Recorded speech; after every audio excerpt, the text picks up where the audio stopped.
Selamat malam Sobat Investor, berjumpa lagi dengan saya M. Budi Santosa, Wakil Pemimpin Terjadi Digital IDX Channel, yang akan mengulas berita-berita terpopuler yang tersaji di IDX Channel.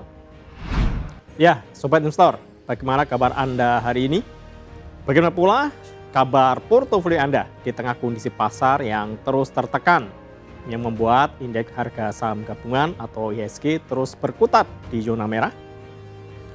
Sobat Investor, sentimen dari kebijakan Morgan Stanley Capital International terhadap pasar modal Indonesia masih menjadi salah satu tekanan pasar yang memicu aksi jual yang terus dilakukan, terutama oleh investor asing.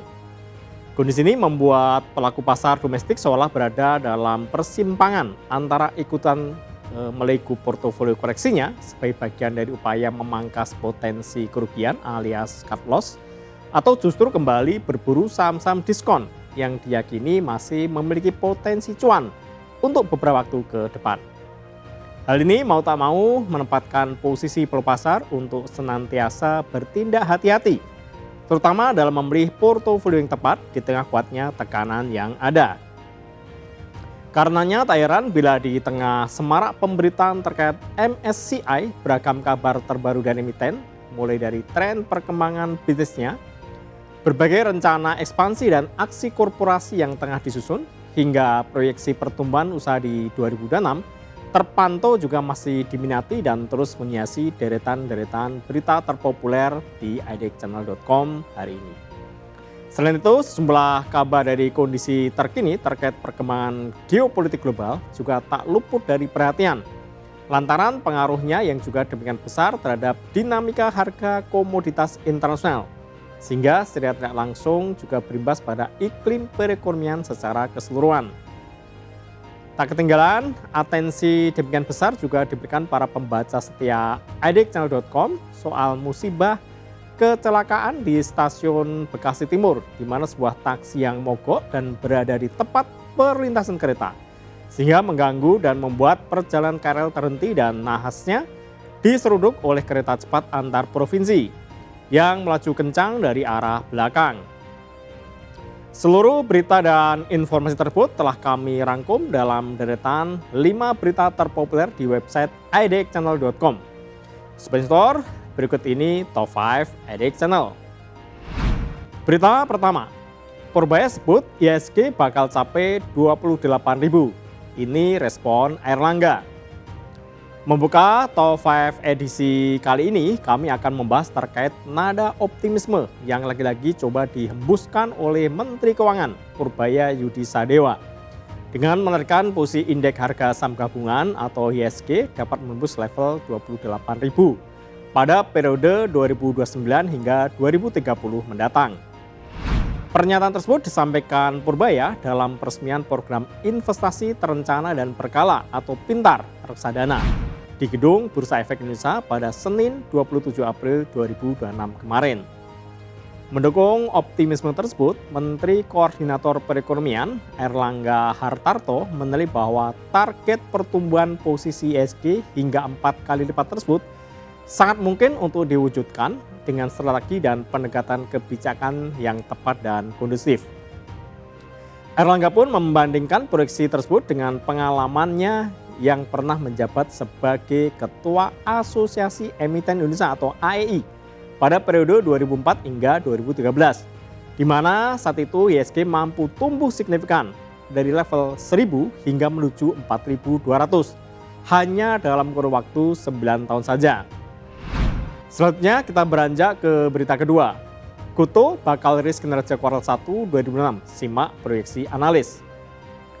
Usai membahas terkait proyeksi IHSG ke depan, kita juga akan membahas perkembangan kinerja emiten yang salah satunya disampaikan oleh PT Gotoh Gojek Indonesia Tbk atau Gotoh, yang rencananya bakal segera menyampaikan capaian kinerjanya di triwulan 1 2026.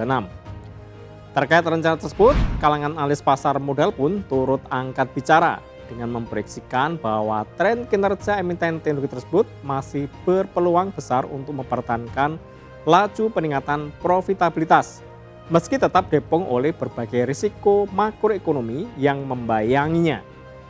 Misalnya, saja analis dari BRI Dana Reksa Sekuritas, Kavi Ananta, yang mengakui bahwa kondisi makroekonomi serta gejolak dari eksternal masih akan cukup membawa pengaruh seiring dengan efek domino yang ditimbulkan pada harga energi global.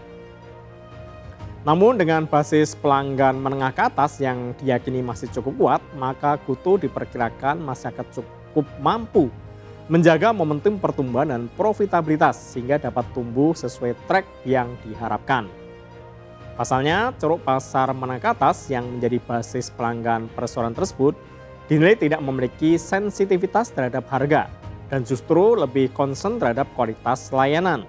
Sehingga dengan tekanan dari makroekonomi yang memberi ruang lonjakan tarif, diyakini tidak akan cukup membuat basis pelanggan tersebut goyah.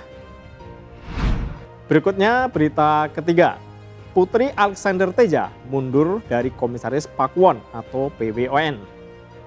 Memasuki berita ketiga, kita masih akan berkutat pada update kabar terkini dari emiten, di mana kali ini informasi datang dari PT Pakuwon Jati Tbk atau PWON, di mana salah satu komisarisnya yaitu Irene Teja yang berusaha secara resmi mengajukan pengunduran diri dari jajaran manajemen perseroan. Sebenarnya diketahui, Irene Teja sendiri dikenal sebagai putri dari Taipan pemilik Pakuwon Group, yaitu Alexander Teja, yang juga menjabat sebagai komisaris utama perseroan. Meski begitu, pihak manajemen PWON tidak menyampaikan secara gamblang terkait alasan yang digunakan Irene sebagai dasar atas pengajuan pengunduran dirinya. Termasuk juga pihak manajemen belum memiliki informasi yang lebih detail kapan pengunduran diri Irene ini bakal dibahas dalam rapat umum pemegang saham perseroan. Kita lanjut ke berita keempat, KRL ditabrak kereta Argo Bromo di stasiun Bekasi Timur. Beranjak dari aksi korporasi emiten, kita akan membahas tentang kabar terkini di dalam negeri, yaitu musibah kecelakaan yang menimpa komuter lain atau KRL yang ditabrak dari belakang oleh kereta cepat antar provinsi Argo Bromo Anggrek di stasiun Bekasi Timur pada Senin malam 27 April 2006 kemarin. Dalam informasi awal yang beredar di berbagai platform media sosial, insiden kecelakaan tersebut terjadi pada pukul 20.55 waktu Indonesia Barat, di mana sebuah taksi listrik disebut mengalami gangguan mesin dan mogok tepat di area perlintasan kereta, sehingga bagian moncong depannya tertabrak oleh KRL yang sedang melintas. Kondisi terpaksa membuat KRL tersebut berhenti. Nahasnya dari arah belakang rupanya juga datang kereta api Argo Bromo Anggrek rute Gambir Surabaya Pasar Turi yang tengah melaju kencang sehingga menabrak bagian belakang KRL dan membuat lokomotifnya merangsek masuk ke arah gerbong terakhir dari rangkaian KRL.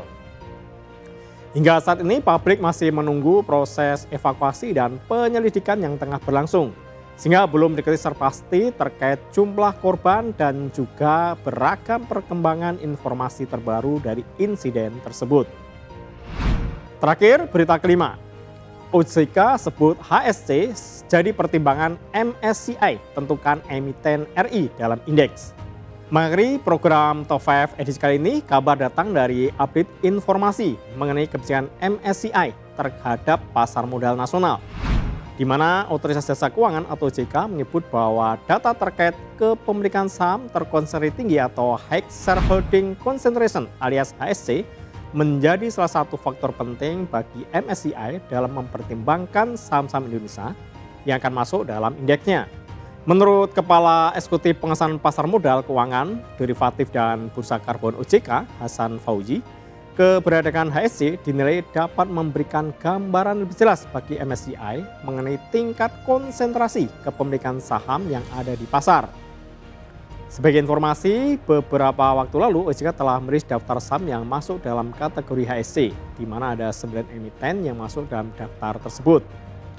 Menurut Hasan, MSCI menilai positif atas adanya data HSC tersebut yang dinilai sebagai tolak ukur objektif dalam menilai upaya reformasi transparansi pasar modal Indonesia, sehingga dapat diakui dan dipertanggungjawabkan secara global. Tanya itu, keberadaan HSC diyakini juga dapat meningkatkan kualitas indeks Karena hanya saham dengan likuiditas dan free float yang memadai saja yang akan dipertahankan untuk tetap berada dalam indeks MSCI. Demikian Top 5 Edik Channel edisi kali ini. Saya M. Budi Santosa pamit undur diri. Harap diingat bahwa segala keputusan pembelian maupun penjualan saham sepenuhnya berada di tangan Anda, Sobat Investor. Pantau terus berita ekonomi, bisnis, dan pasar modal hanya di Edik Channel TV, edikchannel.com, dan media sosial Edik Channel. Sampai jumpa.